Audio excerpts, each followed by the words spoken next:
Today you will sit with someone that you already know. Someone who has brought you a smile, tears of joy, tears of sorrow, laughter, and so much more. Today you will sit with her under the willow, and she is going to tell you a story of many.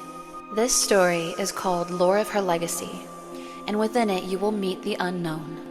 You will learn of how they began and where they are now within Kay's cinematic universe. This is a book full of chaos that only few may understand. Just like every book written by Kay, by the end of this, you will be left with questions where answers lie in hidden places. For as long as you sit with her under the willow, you may find a sense of peace unlike any you've found before. While you get to know the magic of the CCU, they also get to know you. Turn the page, the unknown awaits. Alright, before we begin, I must warn you all that my words will sound like gibberish many times. But honestly, there will be those who will understand every single word, every single sentence, every single phrase. And those who are meant to watch this will find it. Those who don't completely understand, they'll understand eventually if they stick around long enough. So, do bear with me. Now, before getting into Lore of Her Legacy, I want to tell you all about my greatest tale, Golden Legacy. For months when people would find out I've written a book, they'd ask me what it's about. They'd tell me, pitch me your book. Most of the time, I would lock up, look them dead in the eye, and say, it's a lot. Not only because it's true, but because I know I won't have enough time with said people to sit with them and speak not only on the synopsis, but also where the story came from. I've always told people that this is my life, but put into a fantasy perspective. But I think now I'm ready to talk just a little bit more about it. Golden Legacy is the awakening of the unknown that I've seen in my mind since I was a child. I was always told to dream big, and I did. My dreams became so big that the entire world of Vassern was created, and the characters within instantly had a story, a purpose, and a deep meaning. Golden Legacy follows a warrior, not one that wears armor and wields a weapon, but one that still fights the trials and challenges of life. The warrior wears a crown, but is treated lesser than she is because the world calls her a burden and a failure due to health conditions she fights behind the curtains. This warrior does everything she can to continue to wake up and be the best version of her that she can be, despite what others say and despite her own self-doubt.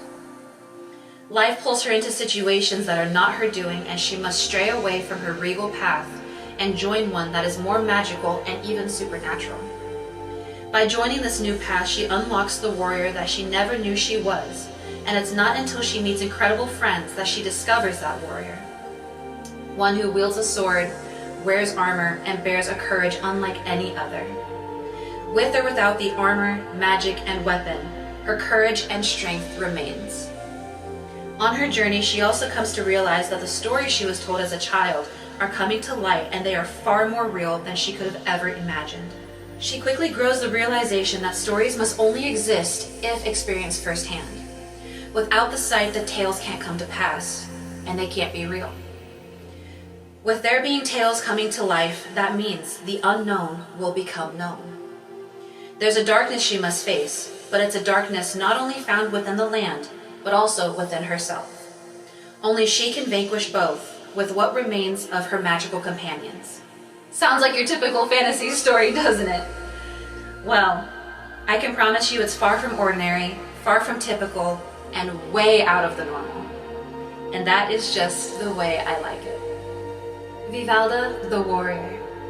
This story is one that is messy, confusing, complex, and even chaotic. But I promise if you sit and listen, you will find clarity. Once upon a time, in an era that was smothered in tar and smoke, hidden under a willow tree in a small clearing, there was a little girl.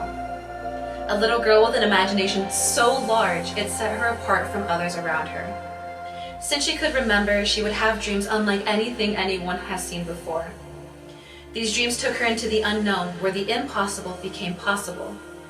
In these dreams, she had friends. She wielded mighty weapons, and she flew on the backs of dragons. She fell so deeply into these dreams that they began to blend in with her reality. She'd look in the mirror, and depending on how she was feeling, in the reflection, she'd see a new face. Some days, she'd see a fiery, fearless red dragon, and on others, she would see a loyal and kind princess. These are the things she'd see in her dreams, and they'd guide her through the days. But suddenly, her world became dark, and it was so dark that no light would allow her to see her reflection. Out of the blue, she grew very sick and very weak. So weak that deep down, instead of growing wings made of dreams, she was prepared to grow those of an angel. She searched and searched for answers as to what caused this sickness, but many times she ran into dead ends. One night, she underwent surgery, and just before she could fall asleep, she was told to dream about something amazing. And when her eyes closed, she expected to spiritually awaken in a dream, but instead, everything was still, quiet, and very empty. She had never stood in such a void before in her life. She couldn't make a sound because there was no one to listen. All she could do was wait until the darkness was taken away, and there in the dark she sat alone, full of fear that she would never wake up. Before she knew it, the void had begun to erupt. Voices circled around her like a flock of ravens, each of their screeches holding a voice that yells and screams. These are voices that she wishes to forget. At her feet, mice began to scurry, but it's so dark she can't see them, and she's scared to move in case she squashes them. These creatures carry the racing rhythm of her heart.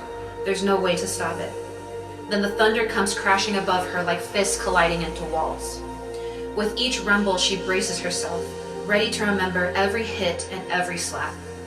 She covers her ears, but she can still feel the mice under her feet.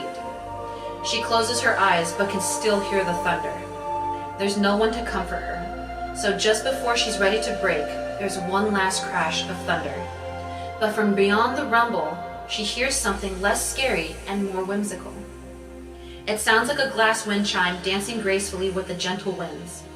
When she opens her eyes, she sees a white light, and from beyond it, a shadow approaches and speaks to her. And it says, "Do not run from you." This is a voice she doesn't know, but thinks she can trust. She does as it says, and watches the shadow over the figure slowly fade away, and from under it she sees the unknown. She sees a woman who holds a sword and wears black armor with glowing blue designs scattered across each and every single piece. On her head rests a silver halo, and red pieces of her hair glow like a scarlet sunset. 3 blue marks stretch from her eyes like wings she has never seen. Her eyes at first are royal blue, but then slowly fade to brown. This woman looks at the child with a smile on her face, and without saying a single word, she reaches down to help the girl up. Once she stands, the little girl admires everything that the warrior is. The warrior lifts up her hand, and the girl places hers over it. The warrior is real. Her strength and power and courage, it's all real. The warrior nods her head with a smile on her face and closes her eyes, and the little girl does the same thing. But once the little girl's eyes open, she's standing in front of a large mirror with her hand placed on it. And looking back at her is the same strong girl she has been since day one. And it was since that day she learned to unleash that warrior.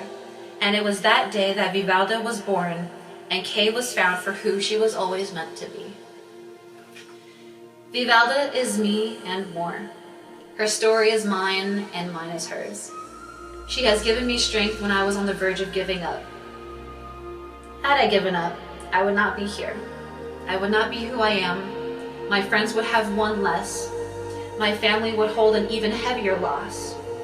And my characters wouldn't exist in the eyes of others that are not mine. Who knew that something fake would save me from a reality far too real? And who knew that such a fantasy could save me from a reality that's so dark I thought I couldn't find a way out by myself? But that's something I learned the hard way. I don't have to walk this path alone. When I feel weak, I find strength within Vivalda. When I feel sick, Vivalda is what heals me. When I'm ready to end it all, Vivalda gives me a new reason to keep going. Because of her, I fight with my fear and not react from it. Because of Vivalda, I am alive.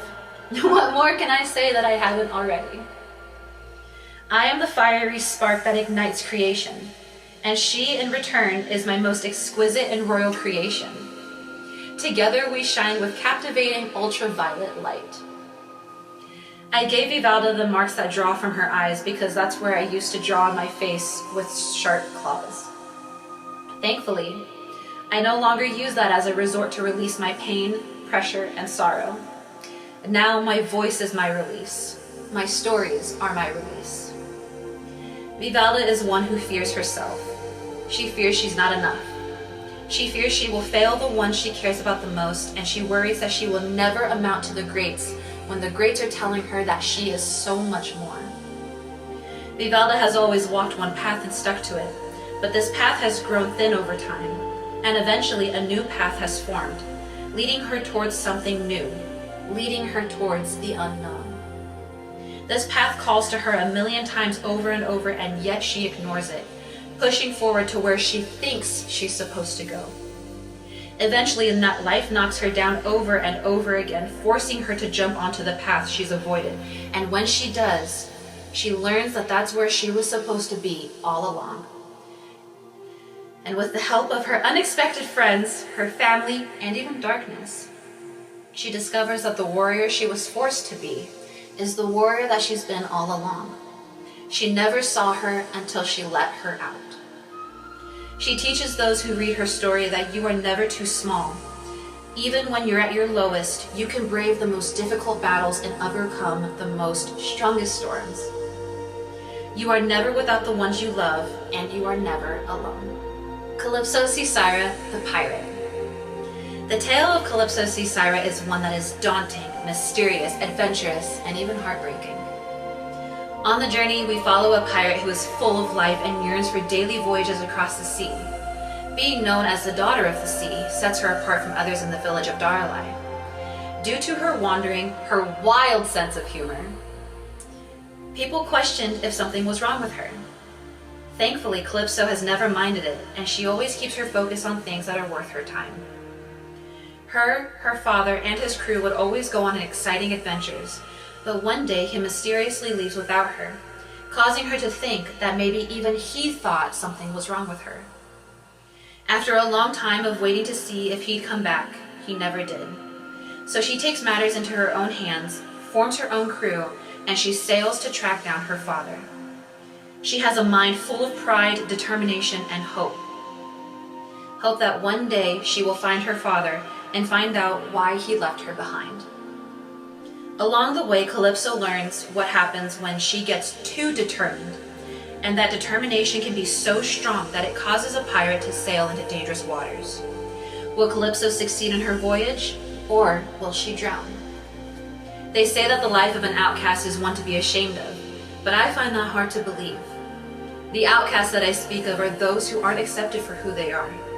To the world, they are loud, wild, crazy, and overall, too much.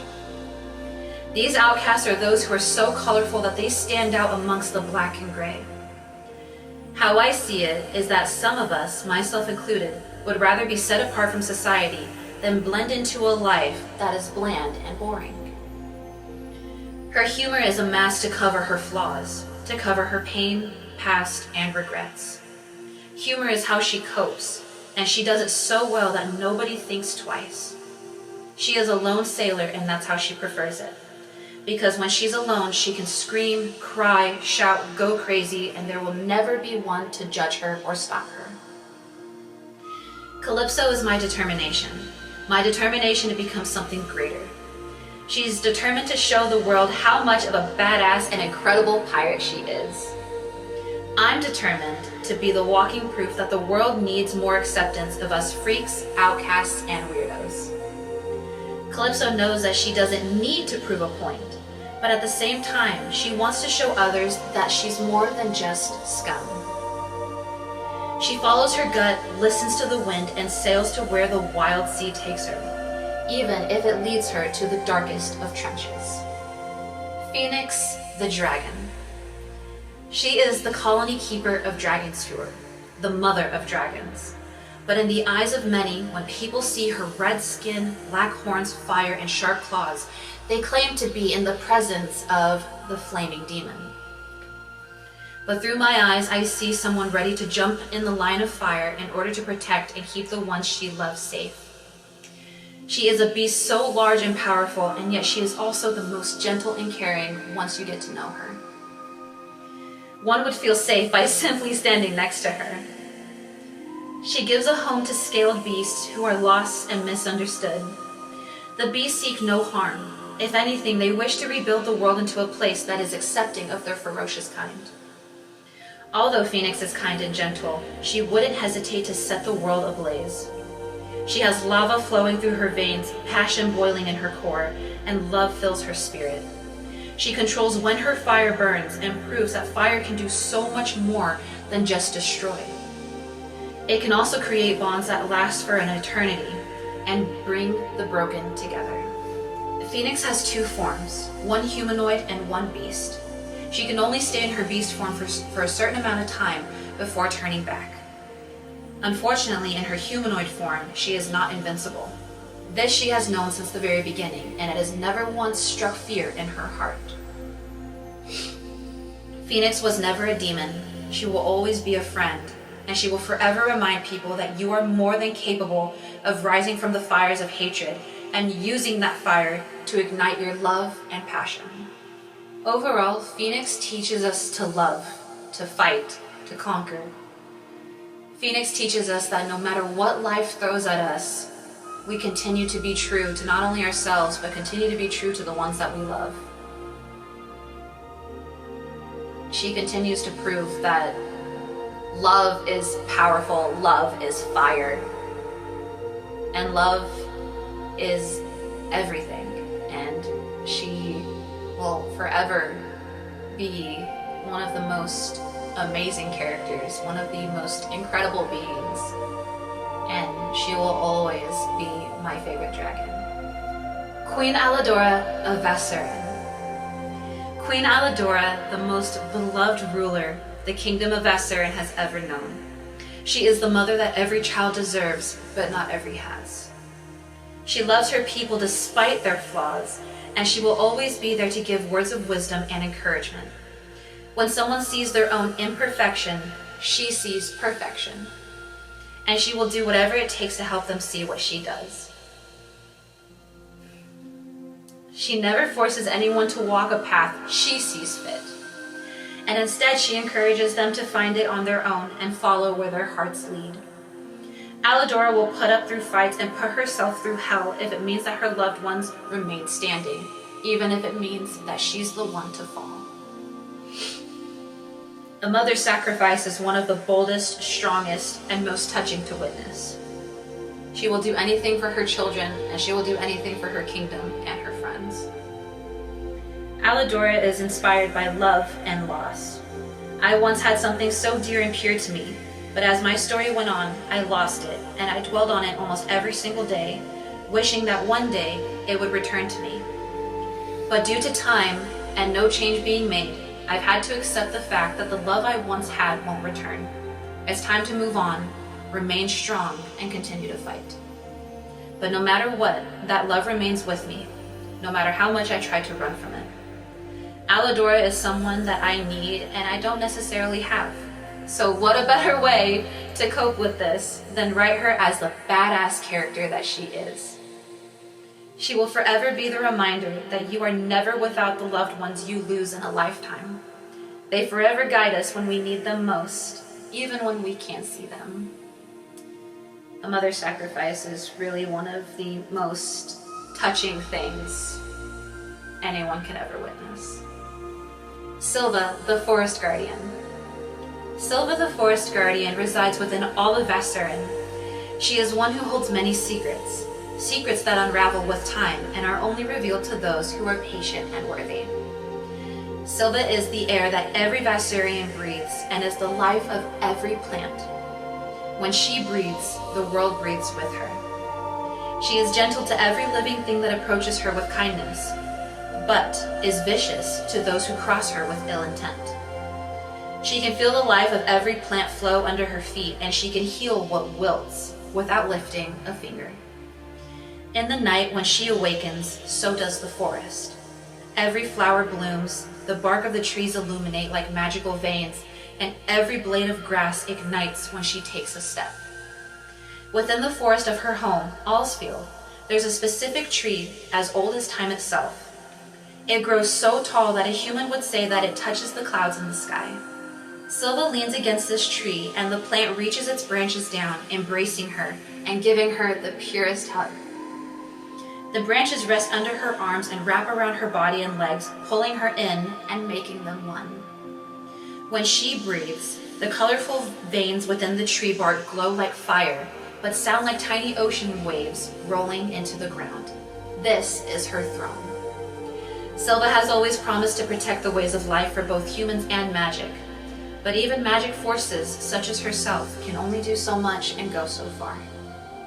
No matter how many mistakes she makes, she never stops breathing, and she keeps going for those who rely on her. Even in the darkest moments, her wisdom shines a light that is never one to be diminished.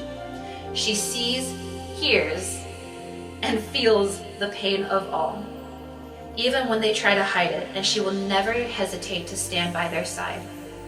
Silva is one who makes mistakes and feels emotions the same way that you and I do.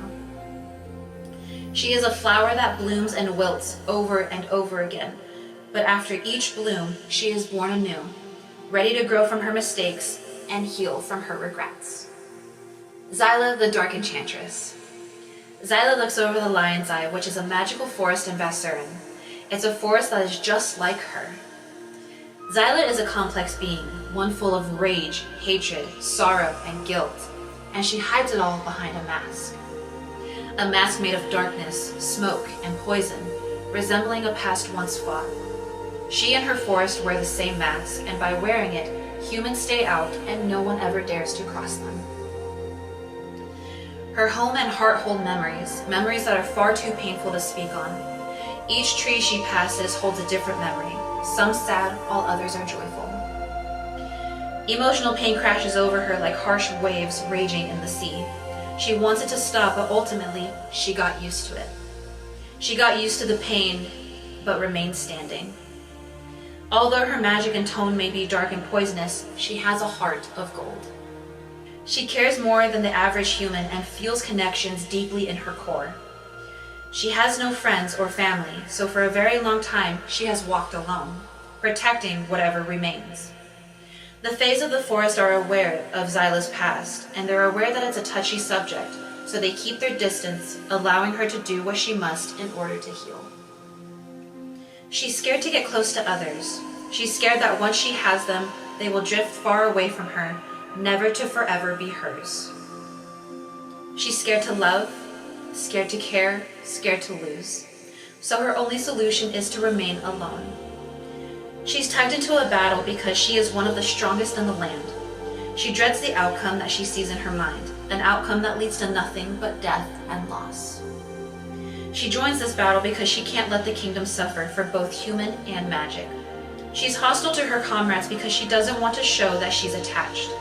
She thinks that attachment is weakness. She's confusing, isn't she? Do you know what else is confusing? Humans. She and humans share more in common than she will ever admit, hence why she hates them so much. Well, she hates them for more than just that reason alone. Zyla's evolution is perhaps the saddest. In the beginning, her skin is golden orange, kissed by a million suns, never to burn. But when her magic ignites, the color washes away, turning pale. Her blood is sparkling gold, and her eyes violent violet. Her forehead is covered in glowing gold markings that symbolize her power and strength. Her body is covered in a brown cloth resembling rich tree bark. Leaves, vines, and flowers entangle around her 4 golden brown horns that grow from her head. But over time, her body is covered in different scars. One of her curved horns is broken, a scar is etched over her eye, and her fingertips are stained black. She walks with a body of smoke that covers her chest down, and over her shoulders drapes a gray fur pelt that is very meaningful to her. Zyla's dark magic is composed of all negative energy in the world. She can harness it, destroy it, and use it to her advantage. She can face all magic types, but depending on the force, her magic will have different effects. It's kind of like how a magnet works. Some magic pulls, some push, and others cancel each other out. But no matter the foe, Zyla will never go down without a fight that is worth her time. Aerowen, the Frost Fae. Aerowen resides on an island made of ice and snow, the only one to ever exist in the world of Vassern. The atmosphere is so cold that nothing else can live there except for the ice herself. Even the snow owls have a hard time soaring in the skies above the tall pillars of ice. Aerowen's entire body is made of, you guessed it, snow and ice.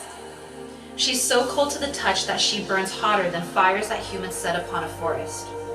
She wears a gown that flows like fabric but twinkles like fragile glass that can't be broken. Each strand of hair is also made of thin pieces of ice that sparkle in the light, never to melt. From her head, a crown of ice spikes grow, showing that she owns the cold that she walks. She has the power and ability to manipulate and form ice and snow at will. It doesn't need to exist in order for her to use it. She can stop every living particle in midair and freeze it, turning it into snow or ice. She can turn the smallest snowflake into the sharpest weapon. In the beginning, or the beginning that you know, Aerowen is not only cold to the touch, but her spirit is just as cold.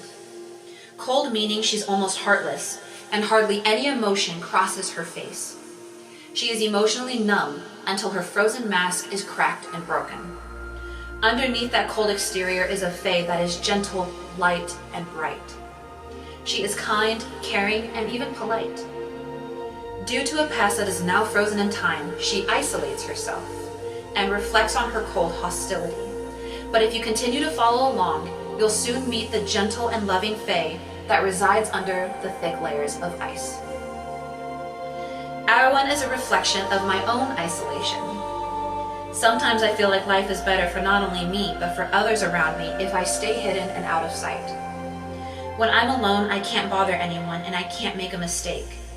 I can take care of myself and no one ever has to worry about me, therefore making life easier and less stressful to manage.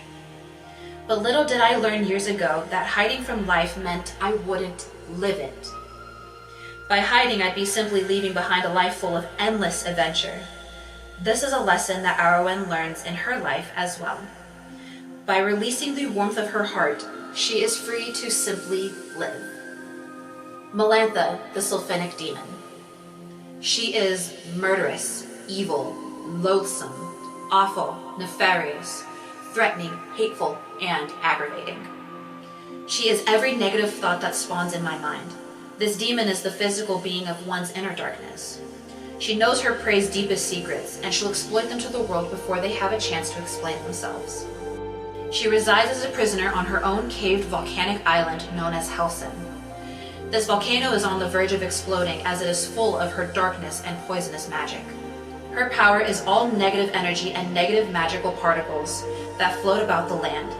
She can take magic particles that are composed of light and purity and turn them into the most monstrous nightmares. Her magic poisons the living and terrorizes the innocent, and all she's after is the entertaining sight of misery. She whispers lies and sings painful truths while absorbing the pain she causes, all of which is very entertaining for her and only gives her power that fuels her murderous tendencies. She feeds off weaknesses and uses them against her foes and prey, making them feel weak, powerful, and fragile. Melantha walks with a body made of black smoke, skin as white as snow, covered with blood-red markings, and her hair is as black as raven feathers, and her claws are sharper than those of an eagle. She has 4 sharp horns that grow from her head, and they move like snakes, ready to strike.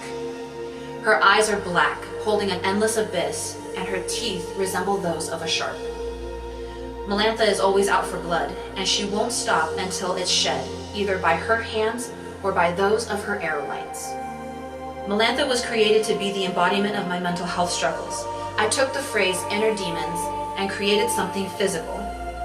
These demons bear sharp teeth, red magic, black smoked bodies, beaming red eyes, sharp talons, and voices that sound like something that boil at the deepest pit of hell.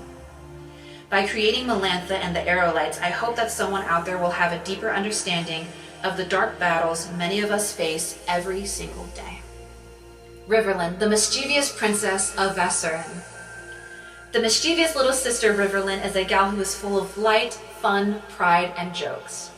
She is the youngest and silliest of daughters and never stops striving to put a smile on someone's face. She wakes up with a smile that is never fake, and she doesn't fake joy for others so that they may smile while she hides a frown. She and her big sister Vivalda share a relationship that I wish all siblings have. Both are protective and both are there for each other under the darkest of skies.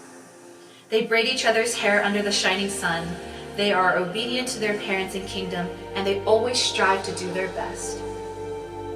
In the tale of Golden Legacy, before Vivalda falls sick, the sisters would play a game of knight and princess.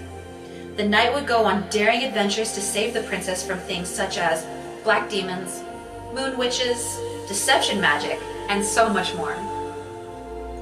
I'm sure you can guess who would play the role of each. Vivalda would play the brave knight and Riverlynn would play the princess. When Vivalda is sick and in bed for a chunk of her childhood, Riverlynn would visit her while she slept, telling her that no matter what happens, Vivalda will always be her warrior.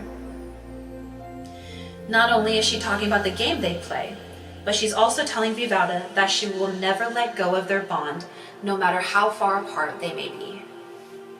Sick or not sick, Riverlynn is Vivalda's shadow that never leaves her side, and she is always there to be an inspirational light when anyone needs it. She is wild, crazy, fun, loud, and she embraces it every single day. I created Riverlynn to reflect on my inner child who is very much still with me to this day. That small version of me is what encourages me to be loud, crazy, weird, and overall different. Riverlynn is never ashamed or embarrassed to simply be herself, and neither am I, and neither should you. I also created the dynamic between Vivalda and Riverlynn to reflect off of a relationship that I no longer have that I wish that I did. By writing it off, I was able to give myself a sense of having what's far out of reach in real life. Riverlynn and Vivalda's relationship is one that I will cherish forever, along with one that I once had a long time ago. Elder Darthan, the keeper of stories and tales. Elder Darthan lives out her beautiful life at Anticlasia, which is a peaceful yet mysterious island. In the heart of Anticlasia rests an ancient library that's been standing for a very long time. Its windows are made of beautiful stained glass, and it's full of bookshelves that carry thousands of adventures and the lore of the world. The people of the village adore Elder, and she's like a grandmother to all who meet her. She reads fantasy tales of all kinds to the children who sit with her for story time. She reads books of warriors, dragons, hunters, and so much more. The possibilities are endless, and everyone leaves the library with a smile on their face and joy in their hearts. Elder assures that each and every single book in her library is kept safe. Now you may ask, why must she need to keep books safe? They're just they're just pages, they're just pieces of paper. But the reason of this is because those stories and tales are equivalent to history books. To those who read, they are fairy tales that aren't possible to happen in real time, but little do they know that they're reading the real stories of those who have lived or those who do live. Many of these books are finished, while others are left with cliffhangers. Those with cliffhangers mean that those stories were never finished, and someone needs to finish it in order for the book to be completed. Not only do the villagers not know that these fairy tales ring true, but there's also another secret that the library holds. At night when the village sleeps, the library awakens. Elder closes all the doors and windows, and when the time is right, she uses her hidden magic to not only transform the library, but also herself. Her wrinkled skin smoothens, making her young. Her white and gray hair turns golden blonde. Big white ram horns grow from her head, and her hair braids and curls around it. Scattered around her eyes and forehead, she is covered in intricate brown and white markings that match her autumn-esque clothing. and she wears a diadem that is covered in small white flowers. This transformation is the awakening of both stories and their keeper. While in this state, Elder can hear and feel the life of every story that is written within every book. Each and every book light up and sing the tale contained within. It's Elder's job to make sure that those stories stay alive and stay in good condition, so that they continue to be read by those who step foot in her library. If one of the books begin to lose its light, that means that the story is dying and needs to be brought back to life. So Elder saves it with her magic. But if the story is too close to disappearing, it means that the story is unfinished, and Elder needs to find one worthy and fit to follow the story and see it to its end. How does she choose the one who go on these adventures? Well, you'll have to wait and see, because it's not until we meet Anastasia the Nomad that we understand how the process of story revival works. Elder Darthan to me is a storyteller. Hold on. Elder Darthan is me as a storyteller, but put into a fantasy world with interconnecting stories and characters. She tells the stories, keeps them safe, finishes them, and keeps them alive for all to enjoy them.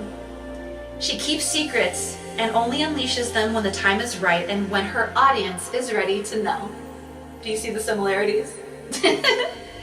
She is kind, loving, and protective of her magic and her craft.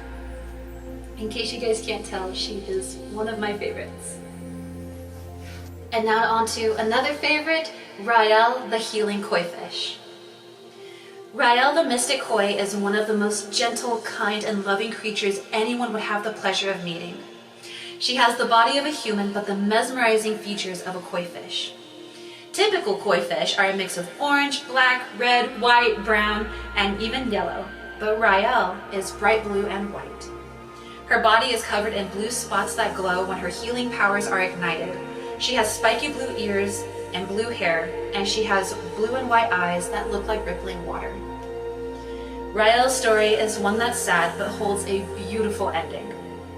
She's abandoned as a baby due to her unusual appearance and her strange abilities.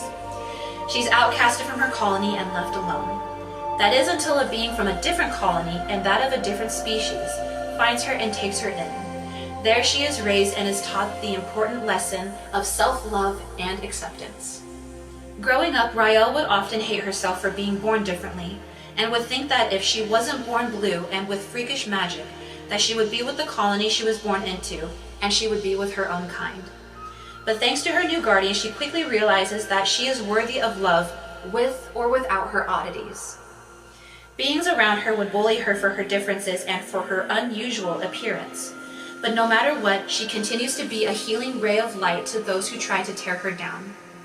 It's not until the cruel world comes crashing down do her people need her strange magic to save them from impending doom.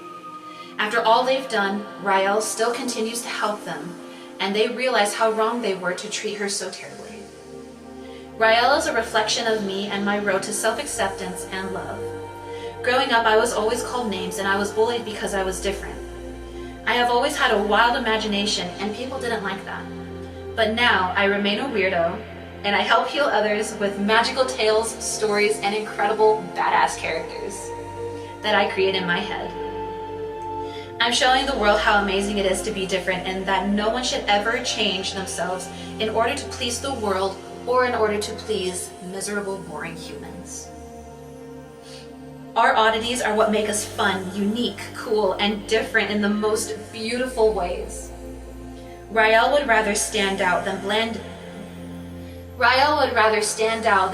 into a world that is full of hatred and misery, and so would I, and so should you. Life is too short. Weird it out every single minute of the day, and always be yourself. Different is beautiful, and we will forever run with the freaks, weirdos, losers, and outcasts until the end of time, and we are happy to have each of you join our side. Autaunalee the Fire Tree. Autaunalee's name comes from the phrase autumnal anomaly, meaning she's something unique born of the autumn forest. She has 3 forms: The first one is a whimsical humanoid who has bright red-orange hair that wraps around large antlers that sprout from her head and ignite on fire. From her horns dangle fire berries that are used as fire bombs when thrown at things for self-defense. I lost my place.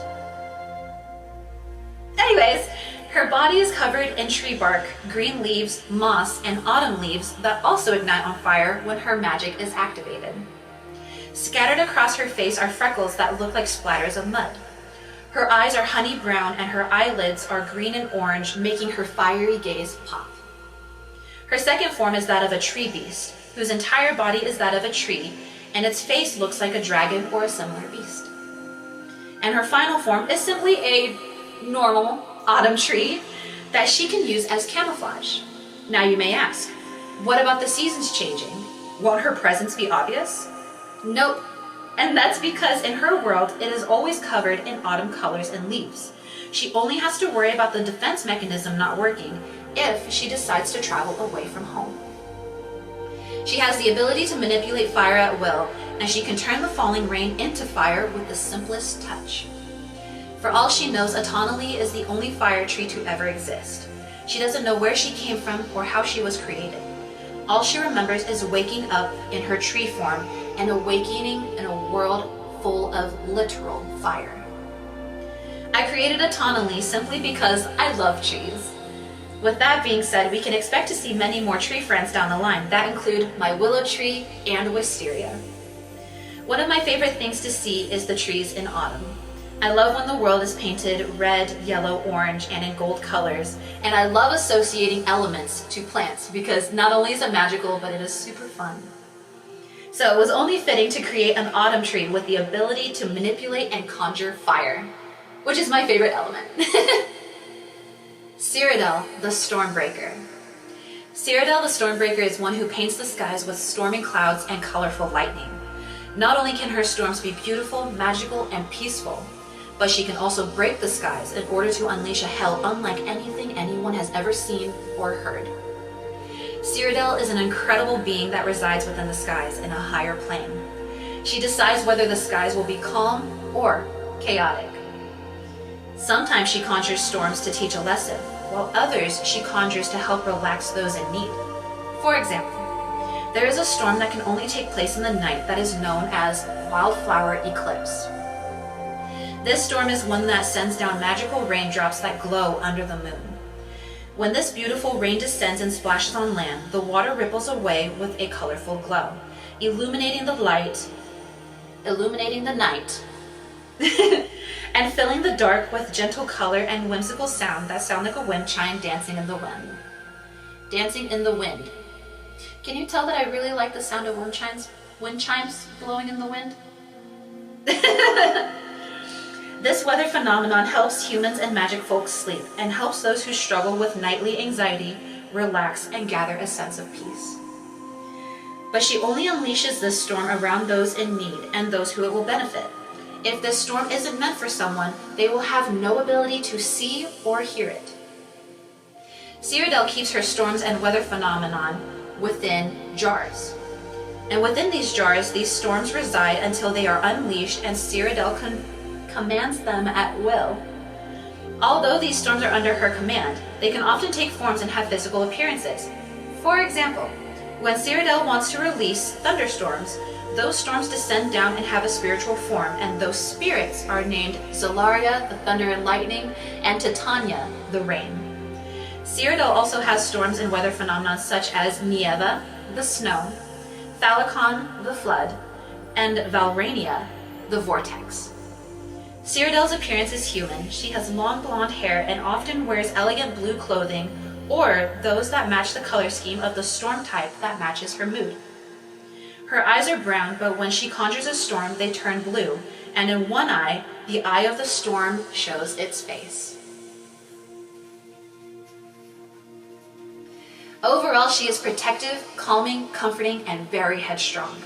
She is not afraid to make herself known, and she will always raise a storm to protect those who are deserving. Ceradyl is inspired by my fear of storms. Since I was a little girl, storms have always scared me and sent my soul into extreme panic. So I created Ceradyl to help turn something scary into something more powerful, comforting, and even magical. I'm going to conclude today's story time by telling you the brief story of the Beowulf. Before we begin, the story may be triggering for some listeners as it speaks on assault. This is a journey about the survival of a young woman who was pulled and tugged on like a rag doll and used like an object. Within the island of Anticlasia, there once was a young woman named Yamira, a woman who was full of light and love, and she always strives to make the world a better place. She was once a baker and owned her own shop. She would make her own homemade baked goods and feed those in need who didn't have silver, gold, or goods to trade for food. She was always there for those who needed her, and everyone loved her for her kind heart. At the end of every night, she'd take the leftover food scraps and feed them to the creatures that lurk in the night. Many animals would wait for her, and they not only loved her for her food, but they also loved her presence as well. The forest was always her safe space, and no wolf, bear, or cougar could scare her away. One day, while running the bakery as usual, two mysterious and unknown men came into the shop. These men were dressed in unusual clothing. They spoke in deep voices, and would often stare intensely at Yamira and watch her every move. In the beginning, Yamira was uncomfortable but quickly looked past it, not wanting to judge the men. She treated them like every customer, but as the days passed, the men continued to show up, and their lurking actions became creepier each visit. Then the men became physical. They would touch various parts of her body as she walked around serving her customers, and every time she'd confront them and tell them to stop, they would laugh it off like they were just joking. That night, Yamira closed the shop and fulfilled her nightly routine. She took her food scraps and made her way into the forest, but for the first time, she was unsettled and even spooked. She had never been spooked before, and it wasn't caused by the presence of big, scary animals. Her fear was struck by men. She walked deeper into the forest, hoping to escape their sight, and for a moment she did. But while she fed her furry pals of both prey and predator, the animals scurried once they saw the men approaching. She turned around, and when she did, the men tried to apprehend her and take advantage of her for her body, because in their eyes, she was nothing more than a doll whose sole purpose was to entertain. She screamed and shouted, but she was too deep into the woods to be heard from for the village. After much tussling, just before the men could take their actions any further, Yamira prayed to the forest to protect her, and before she knew it, the ground rumbled and shook, causing the men to stumble back. The ground cracked, revealing a bright yellow light illuminating from the depths below, and in front of her something grew out of the ground. A strange stick sprouted, and the men prepared to approach her one more time. Yamira lunged forward and wrapped her arms around the stick, causing a magical phenomenon to unfurl around her. The wind picked up, swirling around her like an intense storm. Gold light continued to shine from the ground, and before she knew it, she was transformed into something new. The storm faded away, and she was left once again crouching in the darkness. She remained clutching the stick that stabs in the enclosed ground, and the men before her are left dazed, confused, and angry. Yamira slowly stood, holding onto the stick as she rises, and wolves, bears, hawks, and cougars sang as if unleashing a war cry that matches the raging beat of her heart. The men cowered before her as the creatures of the forest gathered around her, ready to attack and defend. The men look at her, and with the glimmer of the moon, they see what she's been transformed into, and they leave her with one last word, Beowulf, which is an ancient phrase that means monster. But Yamira wasn't the monster, and everyone in the village knew that as well. Well, they knew Yamira the baker, not Yamira the Beowulf. The Beowulf is an ethereal being who awakens in the night, lurking from beyond the trees and within the waters. She runs with the bears and wolves, protecting the innocence of man, animal, and magic. She especially goes after those who try to take advantage of others for their body, and she goes after those who sees others as objects or dolls. From then on, the village looked to the Beowulf for protection, guidance, and even peace. Those who were brave enough would venture off into the woods to find her, and the Beowulf would make herself known if the being before her is worthy. In the day, Baker Yamira would continue to show the world her pure heart, despite that night. And when the moon rises, the beawolf would walk with the bears and wolves. Yamira the beawolf is one that is very special and remains dear to my heart. I created her to cope with the days and nights where I was taken advantage of for my body. In the past, I was taken advantage of by 2 boys and touched by others, but the 2 forever remain burned in my brain. One being more painful than the other, but both leaving me scarred for an eternity. There are always days where I tell myself it wasn't that bad, but at the same time I know it wasn't right. So I created Yamira as a way to turn those nightmares and pain into power, and I created a protector. A protector that speaks for the silenced, sees the hidden, and understands the lost. She sits with survivors when no one believed them, and she gives them closure that no one else would. Trauma is trauma, no matter how extensive, no matter the road, and no matter the body. Yamira gives me a voice and gives me a space to lay down my hatred for such a past and how it continues to affect me to this day. That is the Beowulf. And that is all for today. There are so many stories and so many characters for you to get to know, and I am so excited to sit with you all for the next story time, if you will join me. And until then, just know that I love you.